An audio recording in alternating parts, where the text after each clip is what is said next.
से पहले हाथ खड़ा करके बताएं। नहीं अभी नहीं कि ये जो रास्ते में रुकावटें हैं, कंटेनर, आप तैयार हैं इनको हटाने के लिए? इंशाअल्लाह हमने पहुंचना है डी चौक इस्लामाबाद। कोई रुकावट हमें नहीं रोक सकती। और मैं आज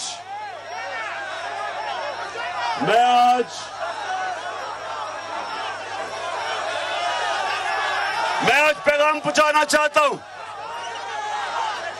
ये जो चोरों का टोला है,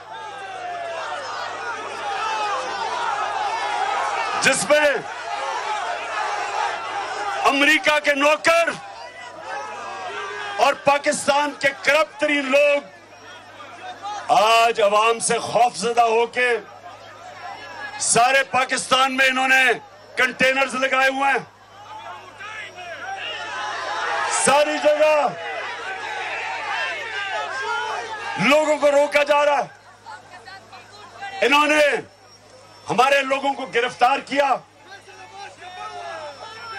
लोगों को घरों में रात को दीवारों के ऊपर छलांग मार के पुलिस वालों ने हमारे लोगों को पकड़ा, उनकी औरतों को तंग किया।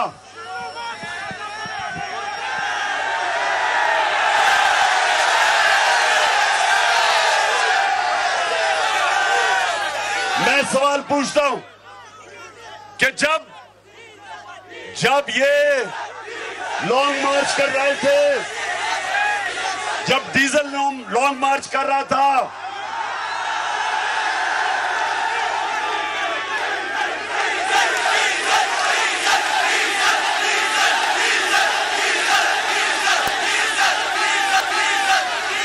जब बिलावल लॉन्ग मार्च कर रहा था,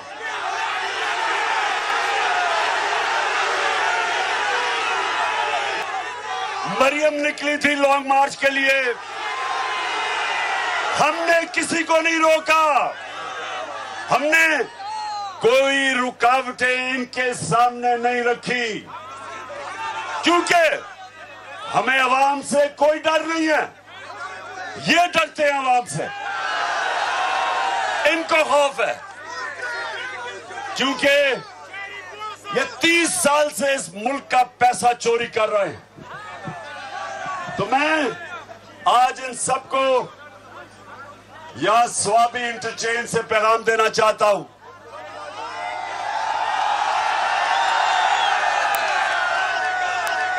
कि जो भी आप करेंगे, हम इंशाअल्लाह सारी रुकावटें पार करके इस्लामाबाद डी चौक पे पहुंचेंगे और हमारा एहतजाज पुरअमन होगा, जो हमेशा हुआ।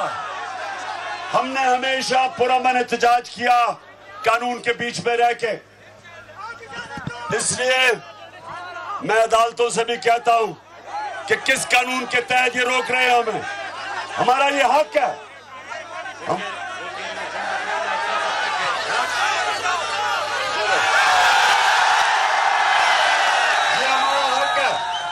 और इंशाअल्लाह हम इस मुल्क को इकट्ठा करके एक कौम बना रहे हैं, जो एक आजाद कौम बनेगी, जो कभी किसी की गुलामी नहीं करेगी, जो अमेरिकनों के गुलामों को, इंपोर्टेड हुकूमत को मंजूर नहीं करती।